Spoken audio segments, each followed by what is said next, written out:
It is the 10th of August, and this day in Baptist history, our reading is the darkest Baptist continent. Our reading is from Romans chapter 15 and verse 24.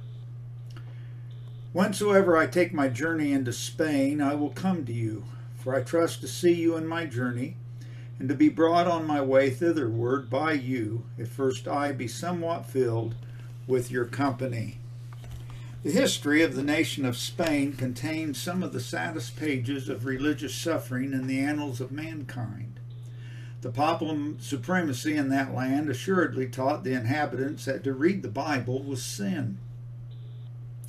Thus, to provide some religious confidence, the superstitious population resorted to clinging tenaciously to religious images and scapulars.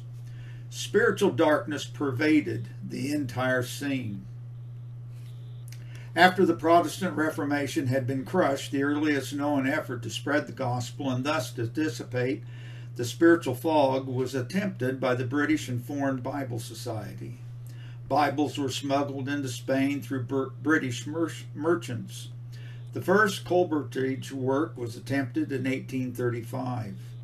About this time, R.C. Chapman, a well-known personality among the Brethren, entered the country and traversed the land on foot.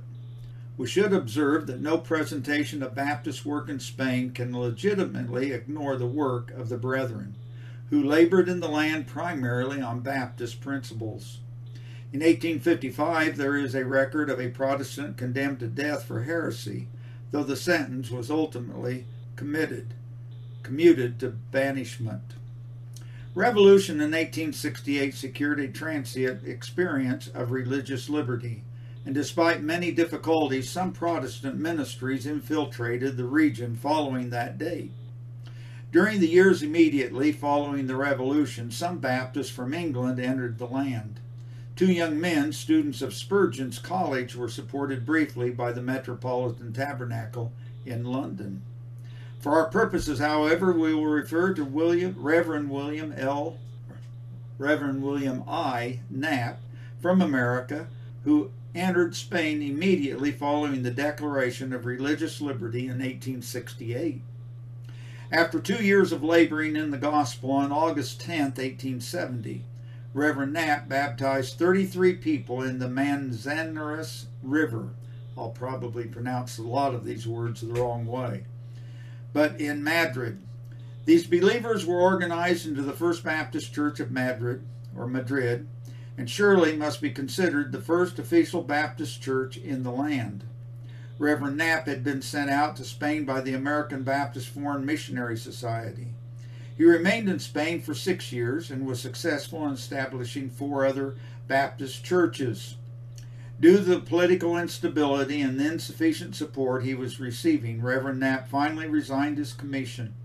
It must be remembered that though Spain professed religious freedom, such liberty has never been fully experienced. Baptists in the land experienced at least toleration, but more accurately, oppression. With the exit of Reverend Knapp, Baptist fortune seemed to wane in the land under the direction of nationals. But precious seed remained and would spring forth. Eric Lund, a Baptist from Sweden, arrived in 1877 and he began working in Galicia. He moved on to Figueras,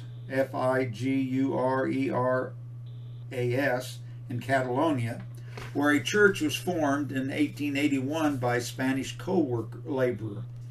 In 1883, he established a Baptist church in Barcelona. By 1896, there were 10 churches in existence. Reverend Lund was supported mutually by the Swedish Baptist Union and the American Baptist Missionary Union. Baptist labor in Spain has always been slow and tedious, but we thank the Lord for those of our brethren who today know the Lord as Savior to follow His principles as they are set forth in the New Testament. It was not until 1980 that a law was passed that provided non-Catholics complete religious freedom in Spain.